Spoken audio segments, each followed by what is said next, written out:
Now, it's the time of year when our local authorities are looking to balance their budgets, and that's proving, well, a big challenge.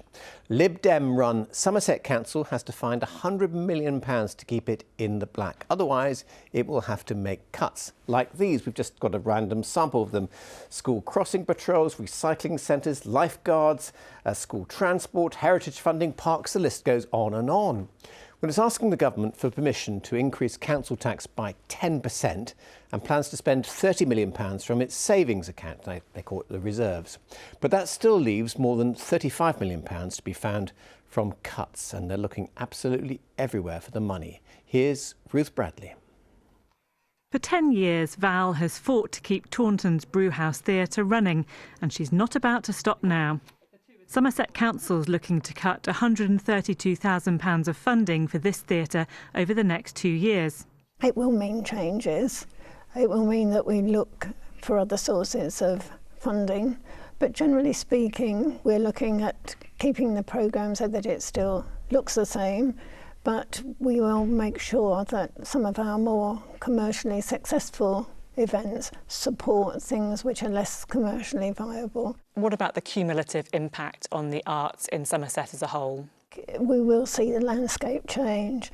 The arts is immensely resilient and creative. They're always looking at new ways of doing things, but we do depend on a lot of cooperation. So some of the plans that are in place are talking about changing the funding for visitor centres, for libraries, for museums. All of us work together and we support each other. So we're going to be picking up some responsibilities or seeing them done in different ways. So while the show will go on in Taunton, in Bridgwater, local business people are worried town centre safety is being taken out of the limelight. Somerset Council's entire CCTV camera network in towns across the county would be turned off. Without that support from the big eye in the sky, then law enforcement are going to find it really difficult to police that low-level crime, that shoplifting and the antisocial behaviour. So shopkeepers and certainly the nightlife are going to find it so much more difficult to keep order in the town, and that's just going to make trying to run a business so much more difficult than it already is in this economy, which is really quite difficult anyway. The council's hoping others, like the police, might step in to pay for CCTV cameras. All this talk of money could have you needing to spend a penny, but public toilets like this one here in Taunton could close unless town and parish councils start paying for them. In Yeovil, Somerset Council's proposed to stop maintaining and running some sports facilities at the Rec. Hockey and football pitches, mini golf facilities, part of the pavilion and this athletics track are all at risk. The council could save £165,000 by pulling funding here, but a petition against this has gathered more than 10,000 signatures. I think the council need to look at the long-term considerations here. I don't feel, as a local resident, I don't feel it's just about the hockey club, but it's also about the facilities they offer at this Rec. I was in education in this area, so I know that the local area is designated an area of deprivation. Additional money needs to be spent on it, and we get a lot of local school children who come and use the facilities here, both the Astro, the athletic pitch, the football pitches, and if those facilities weren't there, I believe there would be an increase in antisocial behaviour, which would result in more security being required up here.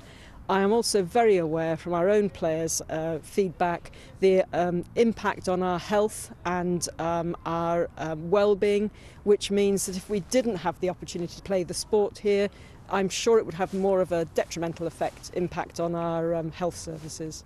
No more cuts! No more cuts! This week, members of Yeovil sports clubs came to protest outside the council's executive meeting where the cuts were being discussed. They'll hope their voices will be ringing in the ears of these leading councillors when they vote on their final budget next month. Thank you, Ruth. Well, Bill Revens, you're the Lib Dem leader of the council. The Conservatives say they handed over a local authority which had money in the bank and a balanced budget, and now you've driven it to the edge of bankruptcy in 18 months. Well, this is truly a heartbreaking situation. We didn't choose to be in this situation. I would strongly argue it's not a situation of our making, but it is our responsibility to fix it. The previous administration in 2019 said adult social care was a ticking time bomb under Somerset County Council as it was then. Now it's in our hands. Apparently it doesn't exist. I think they would say that, wouldn't they? Do you spend your money wisely? I mean, how much are you paying your chief executive? Absolutely. Our chief executive is paid the going rate for a chief executive. Off the top of my head, it's just under £200,000. That's the going rate comparable with all other councils. We will More be than looking, the Prime Minister. We will be looking at all of our staffing structures to be able to find efficiencies. But the most important thing is that we can protect as many of these services that our residents. Are you likely really... to go bankrupt? I mean, this technical term, you can't go bankrupt officially, but you can run out of money and have to have government people put in to run the place. So the alternative of a Section 114 notice, that's government commissioners coming in. They're extremely highly paid. They'll make a chief executive jealous. They're extremely highly paid, and they will make the decisions on behalf of Somerset residents. We believe that we're the people elected to do that job, and we will take that responsibility. Let's pop up to Westminster and Sir Robert Buckland. Sir Robert, isn't this down to the government to make sure that local authorities are properly funded and not on the edge like this? Well, look, I think that I'll take into account the fact that inflation has bitten and eaten into the spending power of local authorities. But the government is, of course, increasing funding for social care. That's the big element of many councils' budget. That money is going up again by 3.2 billion over the next year. I think it's fair to say that in Somerset, where you had that reorganisation into a unitary authority, the forecast had been that there would be £18 million a year of savings because of that streamlining. Now, what's happened to that? I think we're entitled to ask questions of the new administration that took power as to why it is that things were in balance back. But it's not as if, Sir Robert, the government hasn't. It's not as if the government hasn't got form on funding. And if you look at almost any service, there's not enough cash there unless you can name services where there is. And so it's not Somerset in isolation, is it? This is because the government provides most of the funding for local authorities. And in Somerset's case, it's not enough, especially as they have a more elderly population than other parts of the country.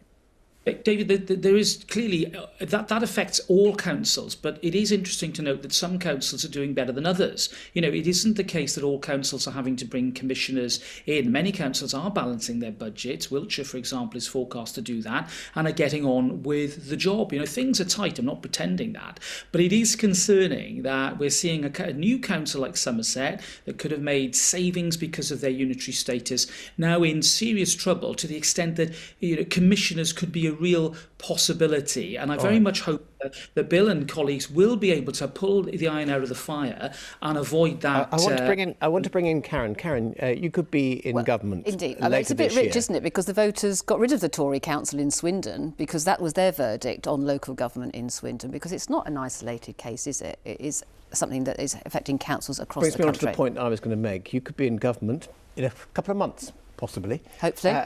You've made it very clear that there's no extra money.